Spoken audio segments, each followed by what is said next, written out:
네, 오늘 둘째 날에 대한 오해라는 제목으로 오늘 본문 말씀을 여러분에게 강론하려고 합니다. 말씀을 전하기에 앞서 두 가지 사진을 함께 우리가 보면서 우리가 어떤 오해를 할 수 있는가를 한번 되짚어 봤으면 좋겠습니다. 네, 먼저 사진을 보시는데 여러분 어떤 사진으로 여러분 느껴지십니까? 어른과 아이가 사진을 찍었습니다. 그런데 어른은 밝게 웃고 있고 또 대신 꼬마는 어딘가 좀 부자연스러운 모습입니다. 코피를 흘리기도 있고요. 네, 어떤 생각이 드시나요? 네, 각자 여러분 갖고 있는 생각은 담아두시고 저 사진은 사실은 저 꼬마는 매우 지금 해피합니다. 즐겁다는 얘기입니다. 왜 그런가 하면 바로 사진을 찍고 있는 사람이 매우 유명한 축구 선수이기 때문에 그렇습니다. 모하마드 살라라고 하는 리버풀, 잉글랜드 프리미어 리그에 있는 소속되어 있는 그 리버풀 소속 공격수입니다. 이 사람이 얼마나 유명한 사람이냐면 2018년, 2019년 그리고 2022년 바로 잉글랜드 프리미어 리그 득점 왕입니다. 그러니까 제일 많이 골을 넣은 사람이라는 얘기입니다. 그리고 2018년에는 올해의 선수상까지 받은 선수입니다. 그러니 얼마나 대단한 선수겠습니까? 그리고 팬들도 많이 있었겠죠. 바로 저 꼬마는 저 모하마드 살라의 왕팬이었습니다.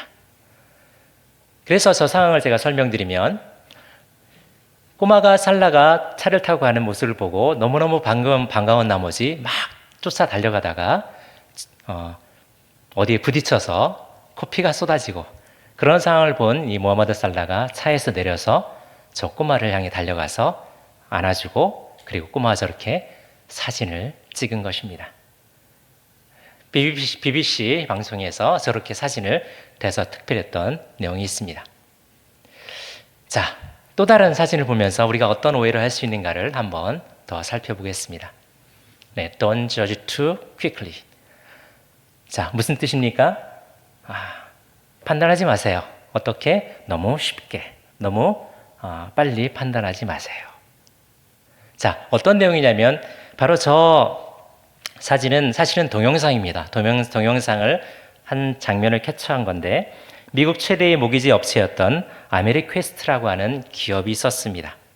바로 이 기업이 업체를 광고하기 위해서 캠페인을 벌이며 만들었던 동영상 중에 한 장면입니다. 자, 여러분 어떤 상황이 연출되십니까? 네, 바닥에는 흥건히 뭔가 쏟아져 있습니다. 근데 빨간 거죠. 그리고 남자는 한 손엔 칼을 들고 한 손엔 고양이입니다. 고양이를 들고 저렇게 서 있는 장면. 네, 우리가 선뜻 저 장면을 보고서는 지금 저 남자가 고양이를 죽이려나 보다, 죽이는가 보다 라는 생각을 언뜻 가질 수도 있습니다. 그런데 사실은 저 장면은 오해입니다. 왜 그런가 하면 저 장면에 사실은 그 남자와 여자가 둘이 맞벌이를 하고 있는데 맞벌이를 하는데 남자가 먼저 퇴근을 한 겁니다. 그러니 이제 맛있게 저녁을 준비해야겠죠. 그래서 요리를 하고 있는데 반려묘인 고양이가 거기에 참견을 하다가 그만 토마토 소스를 바닥에 쏟아버린 겁니다. 그래서 남자는 더 어지럽히기 전에 고양이를 딱 잡은 거죠. 그런데 저 장면 속에서 바로 그 아내 되는 사람이 문을 열고 딱 들어오면서 저 장면을 딱 목격한 겁니다. 네, 오해할 만하지 않겠습니까? 네, 이렇게 우리는 어떤 한 단면을 딱 보면 매우 그 상황을 잘못 판단하고 오해하기 쉽습니다. 그래서 우리는 전체적인 맥락을 잘 보고 앞뒤를 잘 우리가 살펴야지만이 진실을 바로 이해하게 되는 그런 상황이 많습니다. 그런 의미에서 오늘 본문은 우리가 정말 자세히 잘 살펴야 합니다. 왜냐하면 종종 오늘 본문을 오해하고 있기 때문입니다. 그래서 오늘 제목을 저는 둘째 날에 대한 오해라고 잡았습니다. 이제부터 그 오해들을 제가 풀어보도록 하겠습니다. 먼저는 오늘 본문 중에서 6절과 7절 내용을 보면 이런 내용이 있습니다. 물 가운데에 궁창이 있어 물과 물로 나뉘라 하시고, 하나님이 궁창을 만드사 궁창 아래의 물과 궁창 위의 물로 나뉘게 하시니 그대로 되니라. 네. 이 말씀을 그대로 이해하면 우리가 지금 살고 있는 하늘 위에 또 다른 우리가 알고 있는 바다, 그 바다가 또 있다라는 얘기입니다. 8절에서 보듯이 궁창은 하늘을 의미하기 때문입니다. 즉 하늘 위의 바다와 하늘 아래의 바다가 있다. 여러분 상상이 되어지십니까? 어떻게 이것이 가능할까요? 지금의 바다 같은 물이 하늘 위에 떠 있다는 것, 그것을 우리가 어떻게 이해할 수 있을까요? 그 무게는 어떻고 그 부피는 도대체 우리가 어떻게 상상을 할 수 있을까요? 이걸 어떻게 설명할 수 있을까? 이게 가능할까? 또 있다 손치더라도 그렇다면 지금 그게 다 어디로 갔을까? 그 물들은 도대체 어디 갔다는 얘기인가? 그 엄청난 양의 물이. 네. 도저히 우리 생각엔 불가능해 보일지 모르지만 하나님께서는 불가능이 없음을 여러분 믿으시기 바랍니다. 그냥 무작정 믿으라고 말씀을 드리면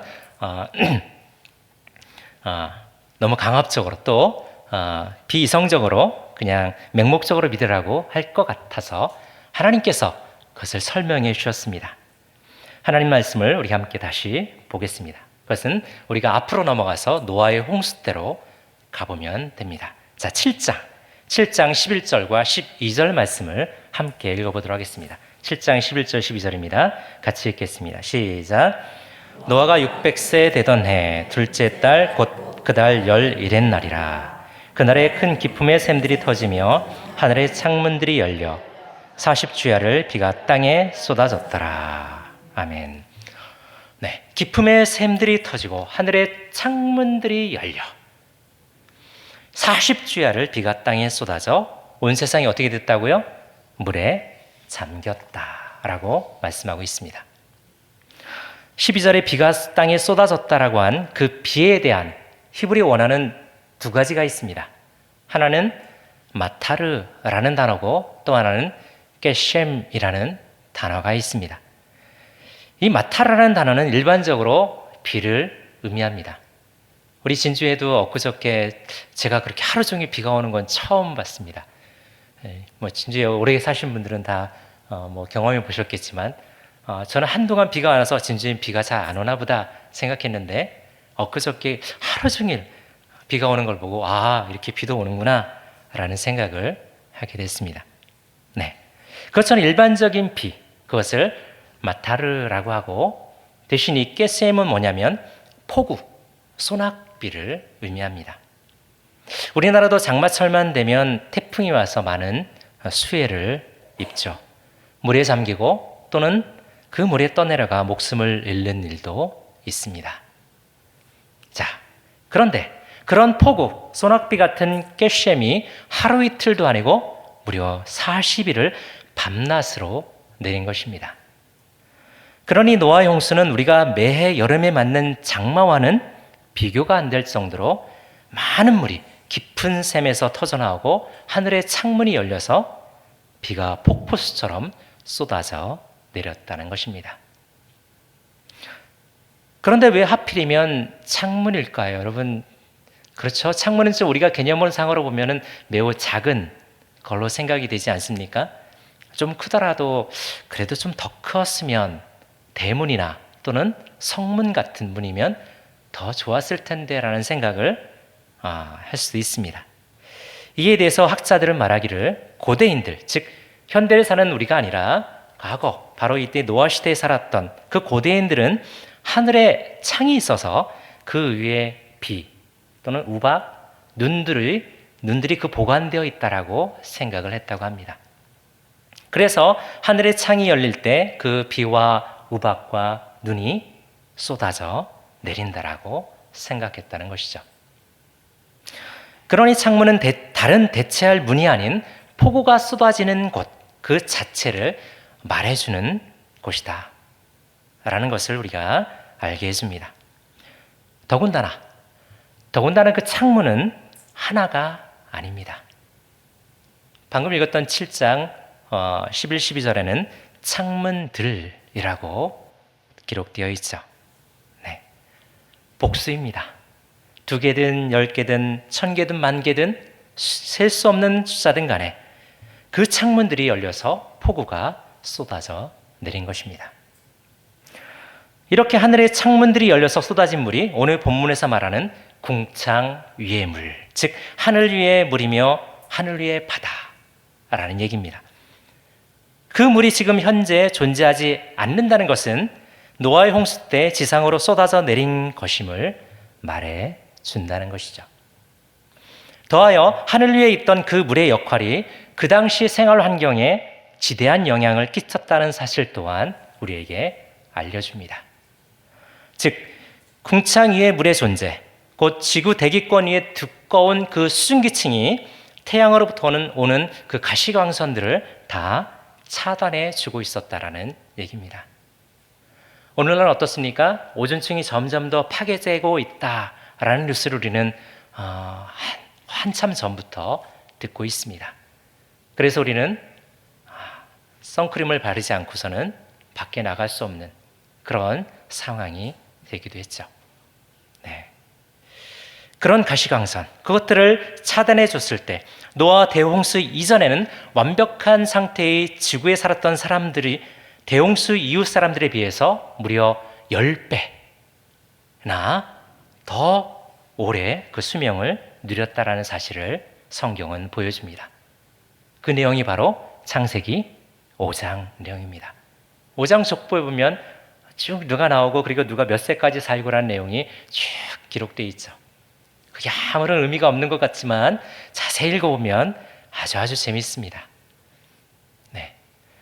자, 그것처럼 바로 하나님께서 태초에 만드신 그 환경은 너무나도 완벽해서 죄를 지은 인간들임에도 불구하고 아주 오랫동안 살았다는 사실을 이야기해 줍니다. 노아가 950세까지 살았다고 성경은 기록하죠. 그런데 그 노아 이후의 사람들은 어떻게 됐습니까? 네, 아브라함은 175세, 모세는 120세. 그리고 오늘날 우리는 몇 세까지 삽니까? 네, 장수한다라고 생각하면 100세, 네, 그 정도.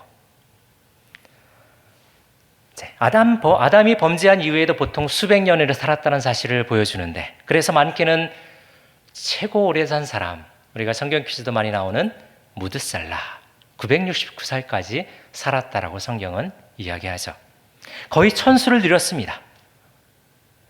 이처럼 노아의 홍수 이전에는 그렇게 오랫동안 살았다는 사실을 보여주는데, 그런데 노아의 홍수가 있은 이후에는 점점 그 수명이 줄어들더니 이제는 100세를 누리기도 힘들어졌다라는 그런 세상이 됐다는 얘기입니다. 세상이 어떻게 됐다는 얘기입니까? 변질됐다, 고장났다. 네, 그렇습니다. 죄가 들어온 이 세상은 그렇게 고장이 났고 그렇게 변질이 되어버렸습니다. 점점 우리가 살기 어려워졌다는 얘기입니다.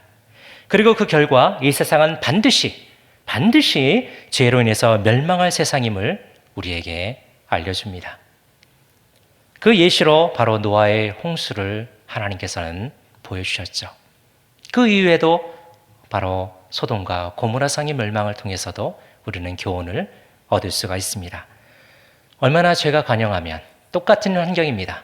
죄가 만연해 있을 때 바로 노아의 홍수가 일어났고, 그 죄가 또 만연한 소돔과 고모라가 멸망을 당했고, 또 하나님의 백성이라 할지라도 우상을 섬기고 하나님을 떠났던 그 사람들은 아시리아와 바벨론에게 멸망을 당해야만 했습니다.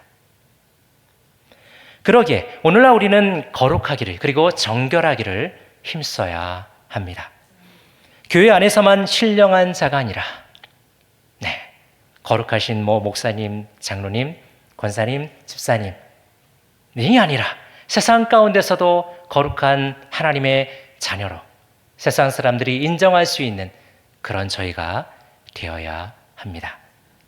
직장에서도 길을 걸어가면서도 하나님의 신실한 자녀됨을 우리는 잊지 말고 바로 그러한 모습으로 살아갈 수 있도록 우리는 끊임없이 노력해 가야 합니다. 그것이 이 세상의 멸망을 조금이나마 늦출 수 있는 길이 될 것이기 때문입니다. 예수님은 곧 다시 오실 것을 우리에게 약속하시고 승천하셨습니다. 그러나 그날은 언제인지 아무도 모른다. 오직 아버지 하나님만 아신다. 라고 또한 성경은 말씀하고 있죠. 그 재림의 날이 이르기 전 우리는 깨어 있어야 합니다. 도적같이 임하실 주님 앞에 부끄럽지 않도록 깨어 기도해야 한다라고, 거룩한 삶을 살아야 한다라고 성경은 누누이 우리에게 경고하고 있습니다. 그 중에 한 말씀을 보겠습니다. 누가복음 21장 36절 말씀입니다. 같이 한번 읽어보죠. 누가복음 21장 36절입니다. 시작. 이러므로 너희는 장차 올 이 모든 일을 능히 피하고 인자 앞에 서도록 항상 기도하며 깨어있으라 하시니라. 아멘. 네. 항상 기도하고 깨어있으라 라고 예수님은 우리에게 경고해 주고 계십니다. 항상입니다. 항상. 가끔은 우리가 하나님 앞에 우리가 아까 우리 권사님 기도하셨던 것처럼 깨어있지 못해서 우리의 생각대로 우리의 힘대로 살아갈 때가 많다는 사실을 우리는 늘 고백합니다. 그러나 그 자체를 고백하는 그 순간 우리는 깨어있다라는 사실을 우리는 우리 스스로가 알고 있다라는 사실을 또한 우리는 인지하면 좋겠습니다. 그 얘기는 다시 한번 우리가 하나님 앞에 바로 설 수 있는 기회가 있다라는 사실이죠. 그것을 깨닫지 못하면 우리는 영영 죄 가운데 머물러 있겠지만 그러나 내가 나의 생각대로 내 삶대로 살고 있다는 것을 깨닫는 순간 우리는 하나님 앞에 무릎 꿇게 되고 하나님 앞에 거룩하고 정결한 자로 우리는 서기를 힘쓰게 될 것입니다. 그러한 저와 여러분이 되셨으면 좋겠습니다. 물론 우리가 아무리 노력한다고 해도 우리 자신을 정결하게 거룩하게 할 수는 없습니다. 우리는 죄인이고 우리 스스로 우리의 죄를 사할 수 없기 때문입니다. 그래서 하나님께서는 우리에게 예수님을 보내주셨죠.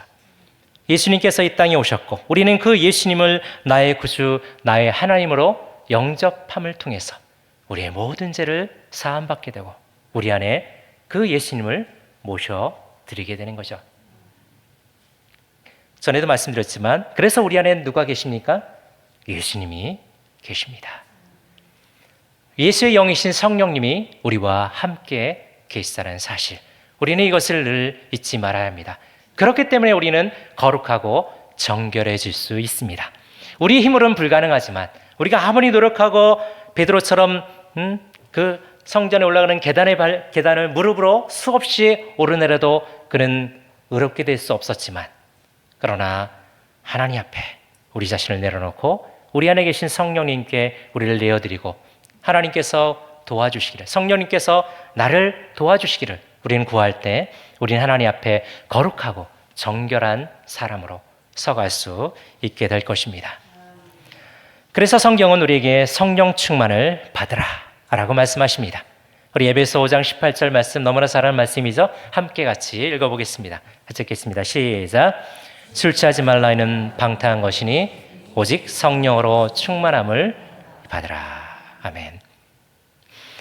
네, 간혹 이 말씀을 오해하시는 분들이 또 있습니다. 오늘 제목이 오해인데, 자, 무슨 오해를 하냐면 술에 대한 말씀으로 이 말씀을 생각하는 겁니다. 그래서 술 취하지 말라라고 했으니까 술 취하지 않을 정도만 술을 마시면 된다라고 그렇게 합리화시키는 분들이 간혹 있습니다. 하지만 여러분, 이 말씀은 그러한 말씀이 아니라는 것 여러분 잘 아시죠? 네, 그렇습니다. 이 말씀의 초점은 술에 있지 않습니다. 술을 얼마나 많이 마셨냐, 적게 마셨냐, 취했냐, 취하지 않았느냐 그것에 있는 것이 아니라 성령으로 충만함을 받느냐, 그것에 방점이 찍혀 있는 말씀입니다. 그래서 안산 동산교회 원로 목사님이신 김인정 목사님이 전에 이런 말씀을 하신 걸 기억합니다.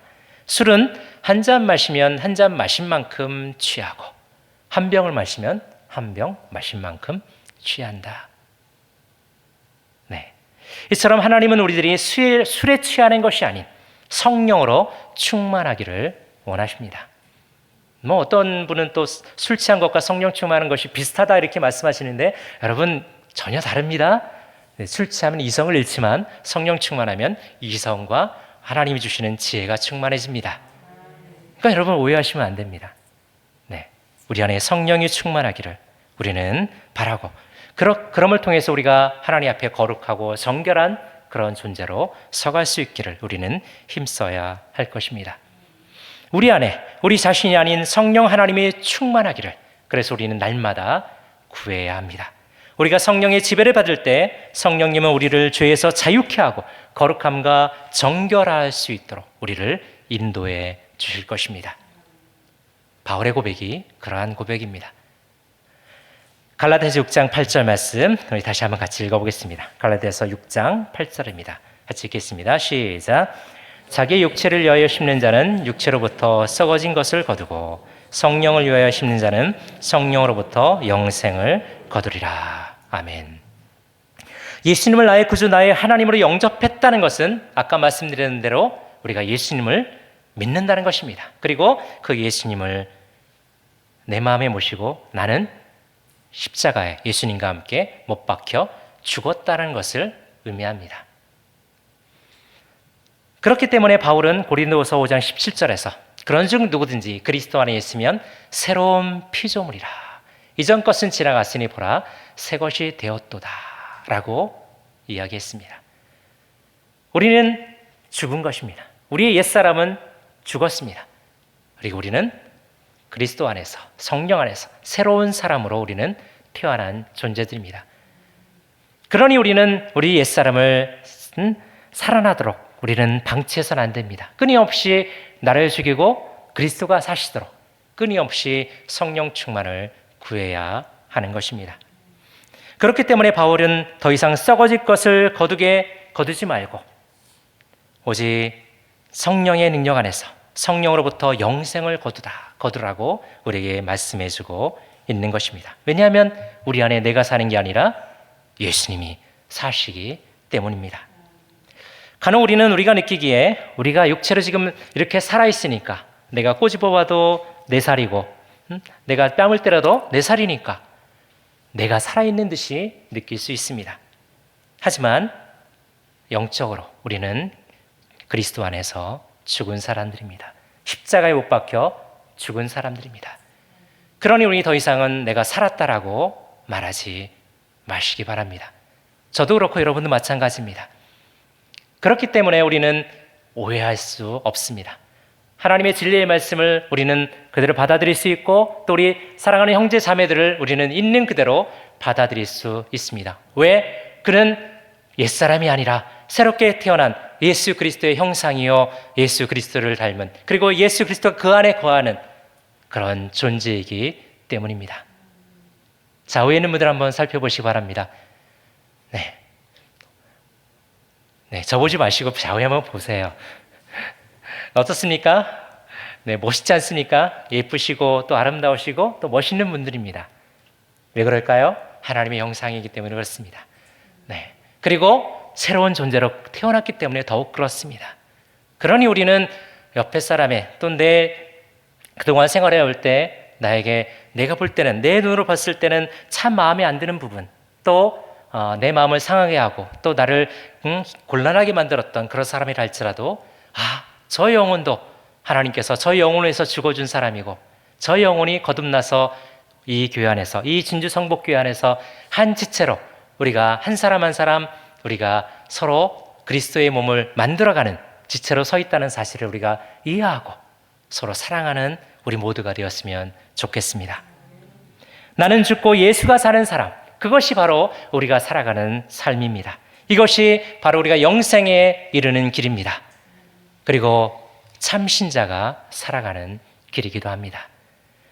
그래서 우리는 심판주로 곧 오실 재림 예수를 두려워하지 않고 마라나타 주 예수여 어서 오시옵소서라고 고백할 수 있는 것입니다. 예수님도 모르면서 혹은 믿는다 하면서 거룩하고 정결한 삶을 살지도 않으면서 어서 오시옵소서라고 했다가는 노아 홍수 때 물에 빠져 죽은 사람들처럼, 또는 소돔과 고모라에 내린 유황불에 타버린 그 사람들처럼 지옥불에 우리는 던져지고 말 것입니다. 그래서 바울은 두렵고 떨린 마음으로 너의 구원을 이루어가라 라고 우리에게 도전하고 있습니다. 그러기에 우리는 오늘도 천지창조의 신비를 말씀을 통해서 우리가 이렇게 알아가면서 우리 자신이 어떤 삶을 살아야 할 것인가를 진지하게 고민해 보아야 하는 것입니다. 이처럼 태초엔 지금의 바다 같은 물이 하늘 위에도 있었던 것입니다. 그리고 그 물은 노아의 홍수 때 폭우로 창문들을 통해서 쏟아져 내렸고, 그 영향으로 우리 사람들의 수명이 급격히 줄어들었다는 사실을 우리는 성경을 통해서 알게 됩니다. 하늘 위의 바다가 어떻게 존재했고 지금은 왜 없는지 오해하지 마시기 바랍니다. 오늘 본문에 대해 오해하는 두 번째 부분은 다른 모든 날에 기록되어 있는 하나님 보시기에 좋았더라 라는 이 문장이 바로 둘째 날에는 없다라는 것입니다. 네, 맞습니다. 어찌된 일인지 하나님은 이 두 번째 날엔 하나님 보시기에 좋았더라라고 하시 않으셨습니다. 성경에서 우리는 그렇게 볼 수 있습니다. 자, 그럴 리는 없겠지만 창세기를 기록한 모세가 실수로 빠뜨린 것인지, 아니면 하나님이 보시기에 썩 마음에 들지 않으셨는지 성경 본문엔 없는 것입니다. 바로 이 점 때문에 몇몇 사람들이 둘째 날의 창조는 실패한 창조다, 또는 완벽했던 창조의 유일한 오점이다, 혹은 하나님께서 보시기에 좋지 않은 날이었다 라고 오해를 합니다. 네, 여러분, 오해입니다. 오해. 자, 그런데 거기에 대한 이유도 됩니다. 뭐라고 되냐면, 하나님은 사랑의 하나님이신데, 그리고 하나됨을 강조하시는 하나님이신데, 두 번째 날 창조에서는 물과 물로 나뉘라 하고, 또 궁창 아래의 물과 궁창 위의 물로 나뉘라 하시니처럼 나뉜다라는 표현이 무려 두 번씩이나 들어가 있는 것이 마음에 들지 않았다. 그래서 하나님 보시기에 좋았다라는 표현이 없다라고 그분들은 이야기합니다. 하지만 이러한 견해들은 말 그대로 오해입니다. 왜냐하면 하나님께서 천지를 창조하시는 과정들을 우리가 보면 나뉜다라는 이 표현은 둘째 날에만 등장하지는 않기 때문입니다. 여러분, 지난주에 봤던 첫째 날에도 등장하고요, 그리고 앞으로 볼 넷째 날에도 등장을 합니다. 함께 말씀을 볼까요? 우리가 지난주 봤던 1장 4절 말씀 함께 읽어보겠습니다. 자, 시작.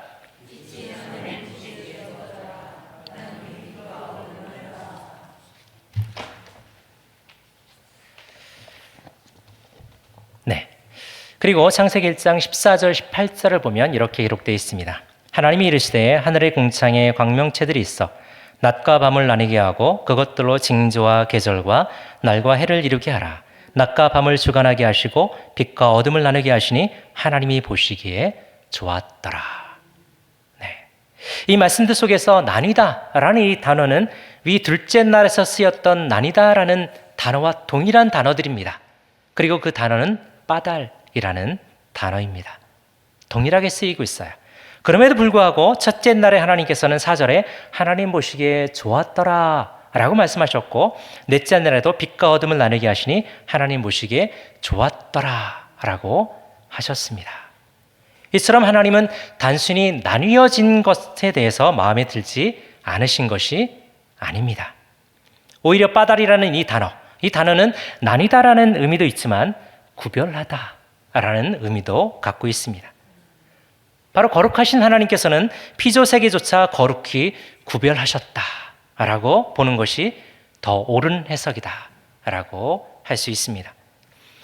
게다가 무엇보다 결정적인 증거가 있는데 하나님은 모든 창조를 마무리하시고 나서 말씀하시길 모든 것을 보시니 보시기에 심히 좋았더라 라고 하셨다라는 것입니다. 창세기 1장 31절 함께 같이 읽어보겠습니다. 창세기 1장 31절입니다. 시작. 하나님이 지으신 그 모든 것을 보시니 보시기에 심히 좋았더라. 저녁이 되고 아침이 되니 이는 여섯째 날이니라. 그렇습니다.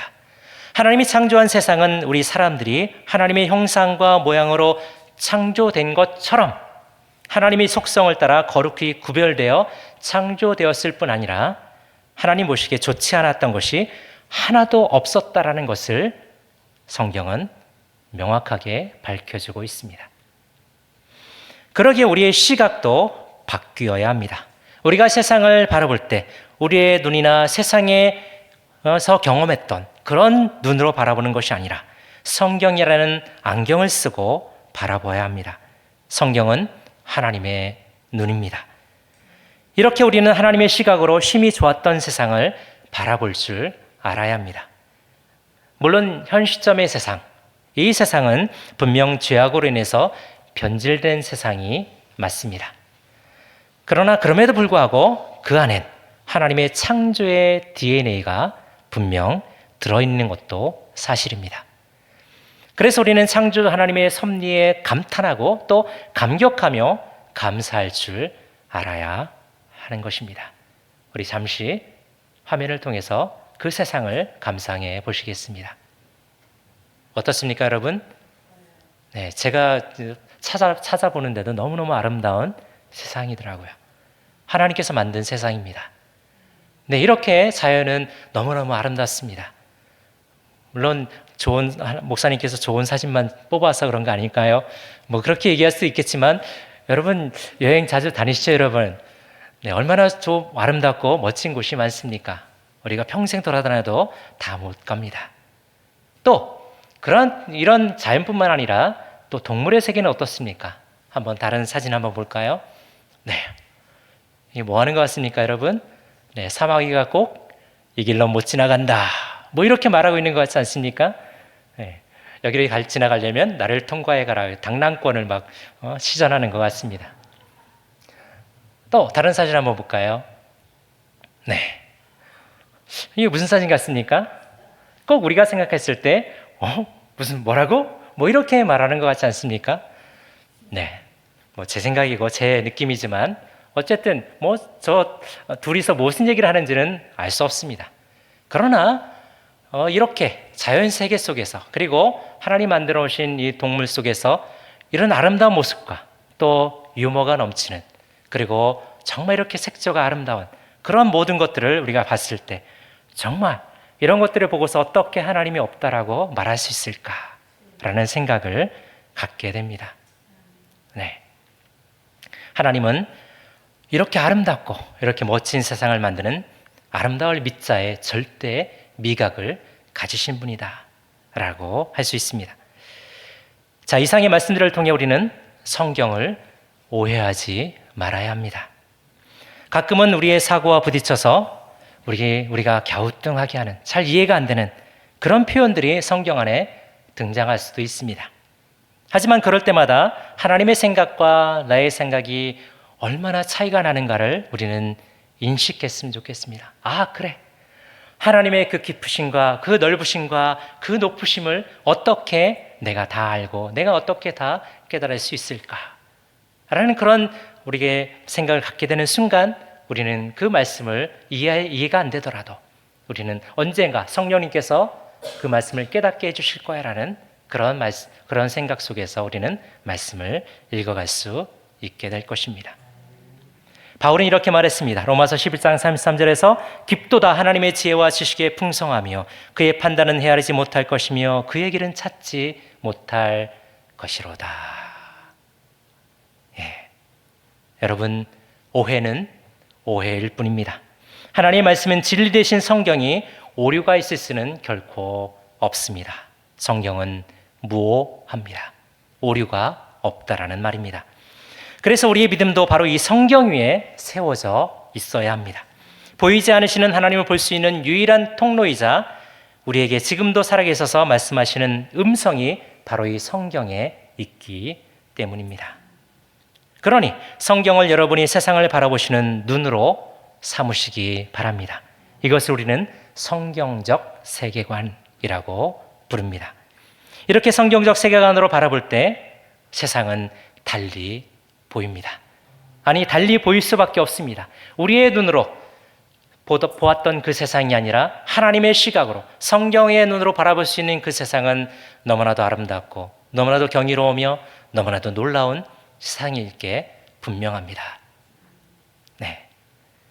왜냐하면 그 세상은 하나님이 심히 보기에 좋았던 세상이기 때문에 그렇습니다. 그리고 우리는 그 안에서 그러한 하나님을 만나게 될 것입니다. 그것이 성경이 다른 책들과 차별화되는 이유입니다. 그러니 우리 성경을 읽읍시다. 여러분, 리딩 지저스 여러분 계속 읽고 계시죠?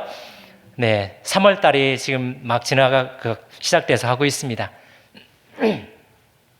늦지 않았습니다. 지금부터 다시 시작해도 우리는 충분히 읽을 수 있습니다. 하나님 말씀의 성경을 읽어가면서 하나님께서 우리에게 지혜를 주시기를 끊임없이 기도하시면서 말씀을 읽을 때 어느 순간 하나님께서 우리에게 놀라운 하나님의 음성을 들려주시리라 믿습니다.